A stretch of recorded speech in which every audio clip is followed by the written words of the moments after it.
ప్రేక్షకులకి నమస్కారం. గోపురానికి స్వాగతం.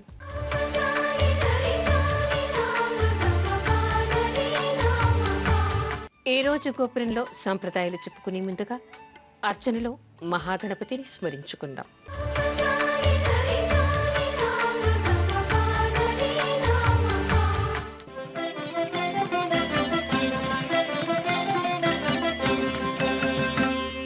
ముదాకరాత్తమోదకం సదా విముక్తి సాధకం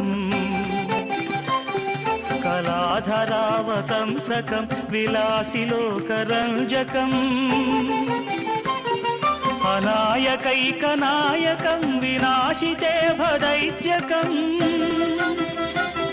నటాశుభాశునాశకం నమామి తం వినాయకం.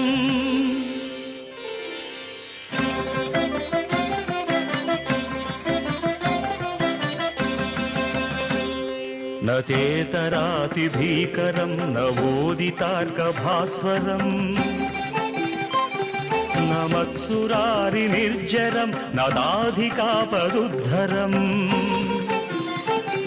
సురేశ్వరం నిధీశ్వరం గజేశ్వరం గణేశ్వరం మహేశ్వరం తమాశ్రయే పరాత్పరం నిరంతరం.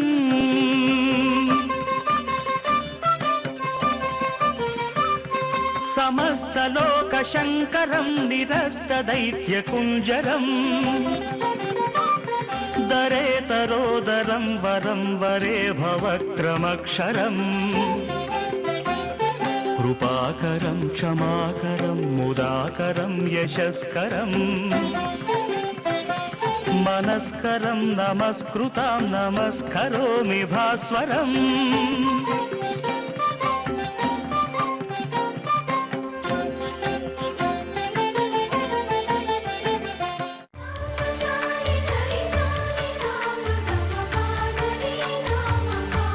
మాఘ బహుళంలో వచ్చే సంకటహర చతుర్థి విశిష్టత ఏమిటి?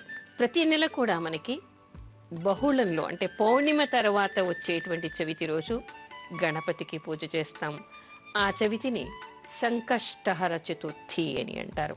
సంకటాలు తొలగిపోవడం కోసం అని చెప్పేసి ప్రతి నెల కూడా బహుళ చవితి రోజు గణపతిని అర్చిస్తూ ఉంటారు, అభిషేకిస్తూ ఉంటారు, హోమాలు చేస్తూ ఉంటారు.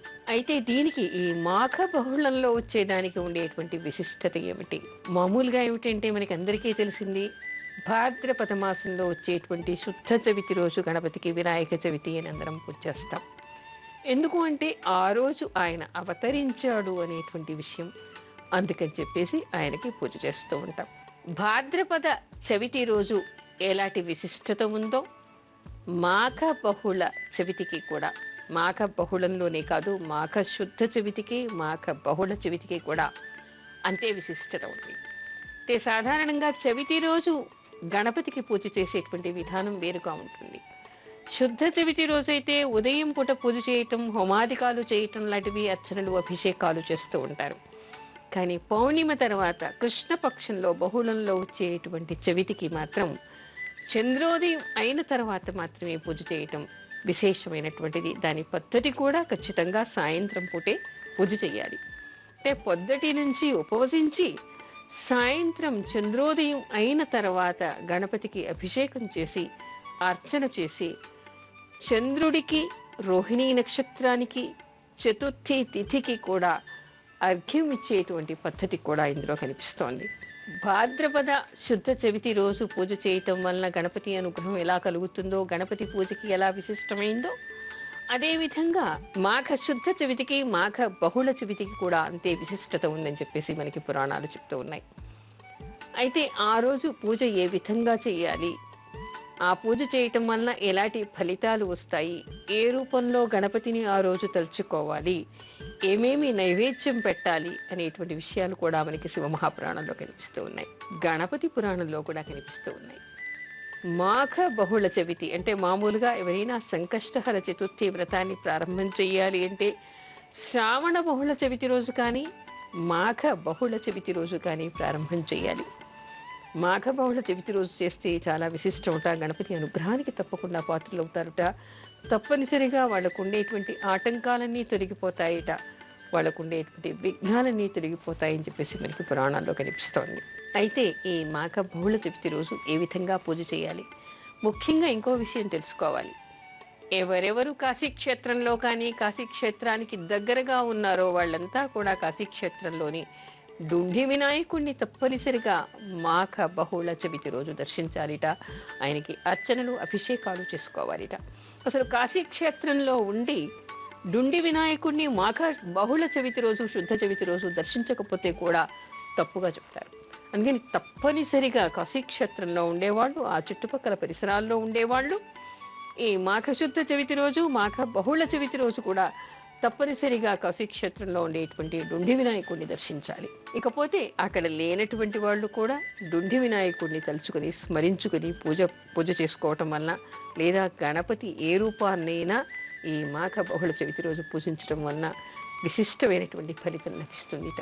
అయితే ఏ విధంగా చేయాలి? మామూలుగా ఎప్పుడైనా సంకష్టహర చతుర్థి అంటే ఉదయమే తలస్నానం చేసి సంకల్పం చేసుకుని గణపతికి ధ్యానం చేసి ఈరోజు నేను సంకటహర చతుర్థి వ్రతం చేస్తున్నాను, వాళ్ళకు ఉండేటువంటి కామనలు ఏ పని కోసం ఆటంకాలు కలుగుతూ ఉన్నాయో ఆ ఆటంకాలు తొలగిపోవాలని చెప్పేసి వాళ్ళు సంకల్పం చేసుకుని గణపతి వ్రతాన్ని ప్రారంభం చేయాలి. ఉదయం పూట పూజ చేయాలి, అర్చన చేయాలి, అభిషేకం చేయాలి. హోమం చేసేటువంటి పద్ధతి కానీ లేదా గడ్డు సమస్యలు కానీ ఉన్నటువంటి వాళ్ళు హోమం కూడా చేయవచ్చు. ఆ తర్వాత ఆ రోజంతా కూడా ఉపవసించాలి. ఎలాంటివి కూడా తినకూడదు, టిఫిన్లు కానీ భోజనం కానీ చేయకూడదు. రాత్రి వరకు ఉపవసించాలి. రాత్రి సూర్యాస్తమయం తర్వాత మళ్ళీ గణపతికి అభిషేకం చేయాలి. గణపతికి అభిషేకం చేసిన తర్వాత ఆయనకి ఎర్రని వస్త్రంతో అలంకారం చేయాలి. రక్తచందనం పెట్టాలి. రక్తచందనం అంటే ఎర్రని చందనం దొరుకుతుంది మనకి. రక్తచందనంతో ఆయనకి అలంకారం చేయాలి. ఆ తర్వాత జిల్లేడు పువ్వులు, ఆ తర్వాత గరిక, ఆయనకి పెట్టవలసింది తుమ్మి పువ్వులు, ఇలాంటివన్నీ కూడా ముఖ్యమైనటువంటి పుష్పాలుగా చెప్తారు. ఆ తర్వాత బిల్వపత్రి, ముఖ్యంగా గరిక, జిల్లేడు పూలు, తుమ్మి పూలు గణపతికి అత్యంత విశిష్టమైనటువంటివి. ఎర్రని పూలు ఆయనకి చాలా ఇష్టం. అందుకని ఎర్రని పూలు ఏవైనా కూడా గణపతికి సమర్పణ చేయాలి. చేసి గణపతికి పూలహారాలు వేసి, ఎర్రని మాలలు వేసి, మందార మాలలు కానీ, గన్నేరు మాలలు కానీ, ఎర్ర కలువలతో మాలలు కానీ, ఎర్ర తామరలతో కానీ మాలలు కానీ వేసి గణపతిని అలంకరించాలి. ఆ తర్వాత ఆయనకి బెల్లంతో చేసినటువంటి నివేదనలు ఎలాంటివి ఉండాలి? పాయసం ఆయనకి చాలా ఇష్టం. లడ్డూక ప్రియాయ నమః అని లడ్డూలు ఇష్టం. ముఖ్యంగా మాఘమాసంలో తప్పనిసరిగా నువ్వులతో చేసినటువంటి లడ్డూలు గణపతికి నివేదన చేయాలిట. తప్పనిసరిగా మరిచిపోకుండా నువ్వులు తప్పనిసరిగా గణపతికి పెట్టాలి. బెల్లం నువ్వులతో చేసినటువంటి లడ్డూలు గణపతికి నివేదన చేయాలి. ఆ తర్వాత మోదకాలు చేసి నివేదన చేయాలి. మోదకం ఆయనకి చాలా ఇష్టం. యో మోదక సహస్రేణ యజతి సవాంఛిత ఫలమవాప్నోతి అంటూ మనకి గణపతి అథర్వశీర్షం చెప్తోంది. అంటే ఏంటి? ఎవరు సహస్ర మోదకలతో ఆయనకి హోమం చేస్తారో వాళ్ళకి కోరినటువంటి కోరికలన్నీ కూడా ఆయన తీరుస్తాడట. వాళ్ళకు ఉండేటువంటి ఆటంకాలన్నీ కూడా తీరుస్తాడట. అలా చేసిన తర్వాత మహానైవేద్యం తర్వాత చంద్రుడికి, ఆ తర్వాత చవితి తిథికి కూడా అర్ఘ్యప్రదానం చేయాలి అనేటువంటి విషయం మనకి కనపడుతోంది. నేను ఆ మంత్రాలన్నీ చెప్తాను, ఎవరైనా కూడా రాసుకోవచ్చు. గణపతికి ముందు ఇచ్చేటువంటి అర్ఘ్యం గురించి చెప్తాను, రాసుకోవచ్చు. గణేశాయ నమస్తుభ్యం సర్వసిద్ధిప్రదాయక సంకష్టహర మే దేవా గృహాణార్ఘ్యం నమోస్తుతే కృష్ణపక్షే చతుర్థ్యంతు సంపూజిత విధూదయే క్షిప్రం ప్రసీద దేవేశ గృహాణార్ఘ్యం నమోస్తుతే.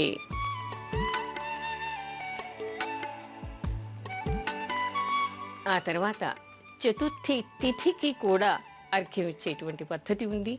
ఆ మంత్రం కూడా చెప్తాను, ఎవరైనా కూడా రాసుకోవచ్చు. తిథీనాముత్తమే దేవి గణేశ ప్రియవల్లభే సర్వసంకటనాశాయ గృహాణార్ఘ్యం నమోస్తుతే చతుర్థై నమః ఇదమర్ఘ్యం సమర్పయామి.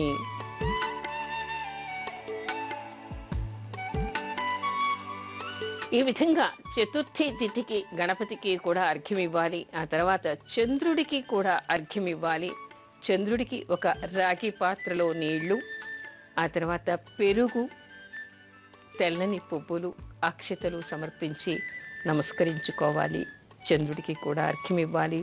చంద్ర దర్శనం చేసుకోవాలి. చేసినటువంటి పిండి వంటకాలని గణపతికి, ఆ తర్వాత చంద్రుడికి కూడా నివేదన చేయాలి.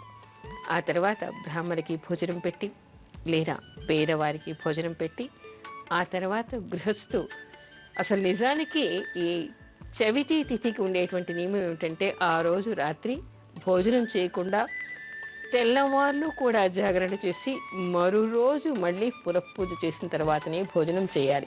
అయితే ఉండలేనటువంటి వాళ్ళు, ఓపిక లేనటువంటి వాళ్ళు ఉంటారు కాబట్టి అలాంటి వాళ్ళు రాత్రి గణపతికి మహానివేదన చేసిన తర్వాత ఉపహారంతో ఉండవచ్చు. అది కూడా ఉండలేనటువంటి వాళ్ళు గణపతికి మహానివేదన చేసిన తర్వాత భోజనం చేయవచ్చు. అయితే దీనికి ఉండేటువంటి నియమం ఏమిటి అంటే ఖచ్చితంగా ఉదయం తలస్నానం చేయటం, సంకల్పం చేసుకోవడం, ఉదయం గణపతి పూజ చేయటం, అభిషేకం చేయటం, సాయంత్రం మళ్ళీ సూర్యాస్తమయం తర్వాత గణపతికి అభిషేకం చేయటం, వీలైనటువంటి వాళ్ళు, గడ్డు సమస్యలు ఉన్నటువంటి వాళ్ళు హోమం చేయటం, రాత్రికి గణపతికి అర్ఘ్యం ఇవ్వడం, చంద్రుడికి అర్ఘ్యం ఇవ్వడం, చతుర్థి తిథికి అర్ఘ్యం ఇవ్వడం, మహానివేదన చేయటం, ఆ తర్వాత ఎవరికైనా భోజనం పెట్టి భోజనం చేయటం అనేటువంటి నియమాలు ఇందులో కనిపిస్తూ ఉన్నాయి. ఆ విధంగా సంకటహర చతుర్థి పూజ చేయటం వలన గణపతి అనుగ్రహానికి పాత్రులవుతారట. అయితే ఈసారికి మనకి మరో విశిష్టత కూడా కనిపిస్తోంది. అది ఏమిటి అంటే ఈసారి మాఘ బహుళ చవితి రోజు మనకి మంగళవారం అయింది. మంగళవారం ఎప్పుడైనా సంకటహర చతుర్థి వస్తే దాన్ని అంగారక చతుర్థి అని అంటారు. మంగళవారం చతుర్థి వచ్చినప్పుడు ఉపవసించి గణపతి పూజ చేస్తే ఒక సంవత్సర కాలంలో వచ్చేటువంటి సంకష్టహర చతుర్థులన్నీ చేస్తే ఎలాంటి ఫలితం లభిస్తుందో అలాంటి ఫలితం లభిస్తుందిట. అంతేకాదు ఎవరికైనా కుజుడి వలన దోషాలు, కుజగ్రహం వలన జాతకంలో దోషాలు ఉండి ఆ దశ నడుస్తూ ఉంటే అలాంటి వాళ్ళు, ఆడపిల్లలకి సౌభాగ్య దోషాలు ఉంటే అలాంటి వాళ్ళు ఇలా మంగళవారం చవితి వచ్చినప్పుడు వాళ్ళకి ఉండేటువంటి సౌభాగ్య దోషాలు పోవాలి అని సంకల్పం చేసుకుని ఈ సంకష్టహర చతుర్థి మంగళవారం వచ్చినప్పుడు పూజ చేయటం వల్ల అందులో ఈసారి మనకి విశేషంగా మాఘమాసంలో వచ్చింది కాబట్టి ఈసారి సౌభాగ్యాన్ని కోరుకునేటువంటి స్త్రీలందరూ కూడా ఈ సంకష్టహర చతుర్థి వ్రతం చేయటం వల్ల గణపతి అనుగ్రహం వల్ల వాళ్ళకి సౌభాగ్యం. సంకటహర చతుర్థి నిర్ణయం ఏ విధంగా చేయాలి?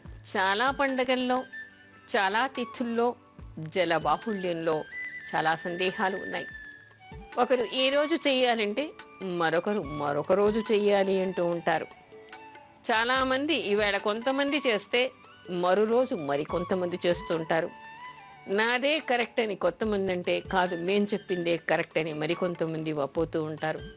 అసలు నిజానికి తిథి నిర్ణయం ఏ విధంగా చేయాలి? అందరికీ ప్రామాణిక గ్రంథాలు ఏమిటి అంటే మనకి ధర్మసింధు, నిర్ణయ సింధు.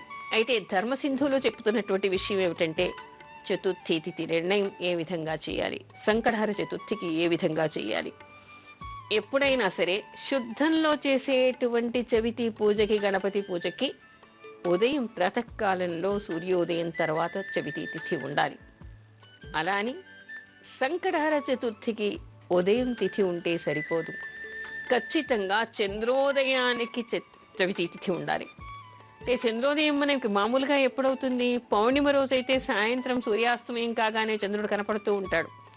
కానీ బహుళపక్షం కదా ఇది. పౌర్ణిమ తర్వాత పాడ్యమి ఇంకొంచెం ఆలస్యం అవుతుంది, విడియకి ఇంకా ఆలస్యం అవుతుంది, తదియకి ఇంకా ఆలస్యం అవుతుంది. చవితి వచ్చేసరికి రాత్రి 8:30 దాటిన తర్వాత మాత్రమే మనకి చంద్ర దర్శనం జరుగుతుంది, చంద్రోదయం అవుతుంది. అంటే ఆ వేళకి చంద్రోదయం మనకి పంచాంగాల్లో, క్యాలెండర్లలో రాస్తూ ఉంటారు. ఆ రోజు చంద్రోదయం ఏ సమయానికి ఉంది చూసుకొని ఆ సమయానికి చవితి తిథి ఉందా లేదా చూసుకుని దాన్ని పాటించాలి. అంటే ఉదయం అంతా చాలామంది భ్రమపడుతూ ఉంటారు. సాయంత్రం 7:30 వరకు, 8 వరకు తదియ ఉందండి, ఈవేళ ఎలా చవితి చేశారు అంటూ ఉంటారు. నిజమే, ఉదయం అంతా కూడా తదియ తిథి ఉండి 8:30కి మనకి చంద్రోదయం అవుతూ ఉంటే 8ంటికి మనకి చవితి ప్రారంభమైతే ఈవేళే చెయ్యాలి. రేపంతా పుణ్యతిథి ఉంది కదండి, రేపు రాత్రి 8 గంటల వరకు ఉంది కదా, రేపు రాత్రి 8 గంటల వరకు ఉన్నా, ఉదయం నుంచి ఉన్నా కూడా చంద్రోదయానికి పంచమి వచ్చేస్తోంది. అందుకని రేపటి రోజు చేయకుండా ఈ రోజు రోజే చెయ్యాలి. అంటే ముందు రోజు చెయ్యాలి. ఈ రోజు అంటే ఇవాళని కాదు, ముందు రోజు చెయ్యాలి. అయితే చాలా ధర్మ సందేహాలు ఇందులో వస్తూ ఉంటాయి. ఒక్కోసారి ఏమవుతుంది, ఈవేళ చంద్రోదయం వేళకి 8:30కి చంద్రోదయం అయితే 8:30కే అది ప్రారంభం అవుతుంది. రేపు చంద్రోదయం వరకు కూడా ఉంటుంది. ఈవేళ చంద్రోదయం 8:30కే, 8:15కు ప్రారంభమైంది. రేపు చంద్రోదయం 8:40కి 9 గంటల వరకు కూడా మనకి చవితి తిథి ఉంది. ఏమండి ఇవాళ పూర్ణ తిథి ఉందండి, చంద్రోదయానికి కూడా ఉందండి అంటారు. కానీ ధర్మసింధు చెప్తున్నటువంటి విషయం ఏమిటంటే, అలా తిథి ద్వయం వచ్చినప్పుడు పూర్వదినమే చేయాలి, తర్వాత రోజు చేయకూడదు. ఎందుకు అంటే తదియతో కలిసినటువంటి చవితిని మాత్రమే గణపతికి పూజ చేయాలి తప్ప పంచమితో కలిసినటువంటి చవితి రోజు గణపతి పూజకి నిషిద్ధం, చేయకూడదు. అందుకని ఏం చెయ్యాలి, అలా ఇవాళ మొత్తం కూడా రాత్రి 8:30 వరకు మనకి తదియ ఉండి చంద్రోదయం వేళకి తదియ చవితి ప్రారంభమయ్యి రేపు చంద్రోదయం వేళ దాకా కూడా ఉండి ఆ తర్వాత పంచమి ప్రారంభమైనా కూడా ఈవేళ రోజు మాత్రమే సంకటహర చతుర్థి చేయాలి. అంటే తదియతో కూడిన రోజు మాత్రమే చేయాలి తప్ప పంచమితో కూడినటువంటి చవితికి పూజకి అనర్హం అనేటువంటి విషయం మనకి ధర్మసింధులో కనిపిస్తోంది. అందుకని సంకటహర చతుర్థి అంటే మాత్రం ఇక్కడ 2 గుర్తు పెట్టుకోవాలి. మనము శుక్లపక్షంలో గణపతి పూజ చేస్తున్నామా, కృష్ణపక్షంలో గణపతి పూజ చేస్తున్నామా? శుక్లపక్షంలో పూజ చేసేవాడు రాత్రి వరకు ఉండక్కర్లేదు. శుక్లపక్షం కూడా చవితి రోజు గణపతి పూజకి విశిష్టమైనటువంటిది. అందుకని ఉదయం పూట గణపతి పూజ చేసుకోవచ్చు. కాదు, ప్రత్యేకంగా ఆటంకాలు తొలగటం కోసమని సంకష్టహర చతుర్థి, సంకష్టహర అంటే సంకటాల్ని హరింపచేయగలిగేటువంటి శక్తి ఈ చవితి రోజు గణపతి పూజ చేస్తే లభిస్తుందిట. గణపతి ఈ రోజు పూజ చేసిన వాళ్ళకి తప్పనిసరిగా సంకటాల్ని తొలగిస్తాడు అని మనకి శాస్త్రం చెప్తోంది. అందుకని దీన్ని కొంతమంది సంకష్టి అంటూ ఉంటారు, అంటే సంకష్టాల్ని తొలగించేటువంటిది అని. అయితే బహుళ చవితి గణపతి పూజ చేయాలి అనుకునే వాళ్ళు మాత్రం చంద్రోదయానికి మాత్రమే చవితిథి ఉండాలి. అది కూడా పూర్ణతిథి అయితే పర్వాలేదు, ఉదయం నుంచి రాత్రి చంద్రోదయం వరకు ఉందనుకోండి అసలు గొడవే లేదు, ఆ రోజు అందరూ చేయొచ్చు. కానీ ఎప్పుడైనా ఏమవుతుంది, తిథి ద్వయాలు ఏర్పడుతూ ఉంటాయి. ఇక్కడ నక్షత్రంతో మనకి ఏ సంబంధము లేదు, గ్రహాల మార్పిడితో ఎలాంటి సంబంధం లేదు, కేవలం తిథి మాత్రమే చూసుకోవాలి. ఆ తిథి కూడా ఏమిటి అంటే రాత్రిపూట ఒకవేళ చవితి తిథి ప్రారంభమైతే తదియతో కలిసినటువంటిది, అంటే ముందు రోజు మాత్రమే ఈ చవితి తిథి రోజు పూజ చేయాలి. అంటే తదియతో కలిసినటువంటి చవితి రోజు సంకష్టహర చతుర్థి అనేటువంటి విషయాన్ని తెలుసుకోవాలి. మరో రోజు పూర్ణతిథి ఉన్నప్పటికీ కూడా, అంటే సూర్యోదయం నుంచి లేదా ఈవేళ రాత్రి నుంచి రేపు రాత్రి వరకు కూడా ఉండి చంద్రోదయం తర్వాత పంచమి ప్రారంభమైన మరో రోజు మాత్రం సంకటహర చతుర్థిని చెయ్యకూడదు, అది నిషిద్ధంగా మనకు చెప్పబడింది. అందుకని అందరూ గుర్తించవలసినటువంటిది ఏమిటంటే సంకష్టహర చతుర్థి అనేటువంటిది చంద్రోదయానికి గణపతికి చంద్రుడికి పూజ చేయాలి, చతుర్థి తిథికి అర్ఘ్యం ఇవ్వాలి. తదియతో కలిసింది కానీ పూర్ణంగా ఉండేటువంటి బహుళ చవితి రోజు కానీ గణపతికి పూజ చేయాలి. అలా చేయటం వలన గణపతి అనుగ్రహానికి పాత్రులవుతారని చెప్పేసి మనకి శివ మహాపురాణంలోను గణపతి పురాణంలో ఈ మంత్రం విఘ్న వినాయకాయ నమః. మనం సంకటహర చతుర్థి రోజు విఘ్నాలు తొలగడం కోసమని, సంకష్టాలు తొలగడం కోసం అని చెప్పేసి గణపతిని పూజిస్తూ ఉన్నాం. అందుకని ఈ విఘ్న వినాయకాయ నమః అనేటువంటి నామాన్ని జపిస్తూ ఉండటం రోజంతా చేయటం వలన తప్పకుండా వాళ్ళకు ఉండేటువంటి విఘ్నాలన్నీ తొలగిపోతాయని తెలుసుకోవాలి.